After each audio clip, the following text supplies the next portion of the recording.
C'était il y a tout juste un an, le 27 novembre 2024, un accord de cessez-le-feu mettait fin sur le papier à la guerre entre l'armée israélienne et le Hezbollah.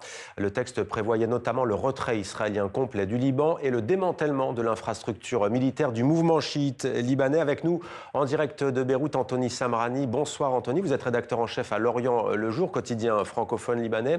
Quel bilan un an après ce cessez-le-feu ? Le bilan le plus évident, c'est de dire que justement le feu n'a jamais cessé. La guerre a changé d'intensité, mais elle n'a jamais disparu. Il y a eu des milliers de violations du cessez-le-feu de la part d'Israël en un an. Il y a des bombardements quasi quotidiens, notamment dans le sud du Liban et plus récemment sur la banlieue sud de Beyrouth. Il y a des drones qui survolent le Liban en permanence. À l'heure où je vous parle, il y a des drones qui survolent le journal. Et encore pire que tout cela, il y a cette perspective, cette crainte d'une nouvelle guerre de grande ampleur. Le ministre de la Défense israélien, Israël Katz, disait encore hier, le Liban a jusqu'à la fin de l'année pour désarmer le Hezbollah, sinon nous passerons à l'action. Le Liban, mais aussi la FINUL, la force de l'ONU, accuse Israël de construire un mur dans le sud du Liban. Qu'en est-il? L'armée israélienne consolide-t-elle vraiment ses positions dans le sud? Israël occupe le Liban Sud, occupe 5 points dans le Liban Sud, maintenant même un 6e point plus récemment.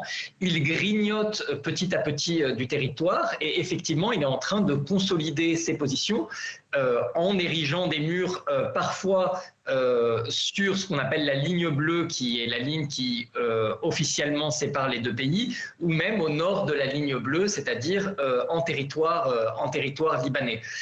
Ce qui veut dire aussi cette façon de fortifier ses positions, c'est que Israël a clairement une volonté de rester à plus long terme au Liban Sud, ce qui fait craindre pour les habitants de cette région la perspective de ne jamais y revenir, ou en tout cas que cette zone devienne une zone de sécurité pour l'État hébreu. Juste en 20 secondes, Anthony Samrani, c'est très sensible au Liban. Quid du désarmement du Hezbollah? Ça avance ou pas? Là aussi, on n'a malheureusement pas assez avancé. Et si juste en 20 secondes, je rappellerai que le Hezbollah viole lui aussi le cessez-le-feu, puisque lorsqu'il signe cet accord, dans cet accord, il est très explicitement écrit que le Hezbollah doit se désarmer sur l'ensemble du territoire libanais. Merci beaucoup Anthony Samrani en direct de Beyrouth pour TV5 Monde.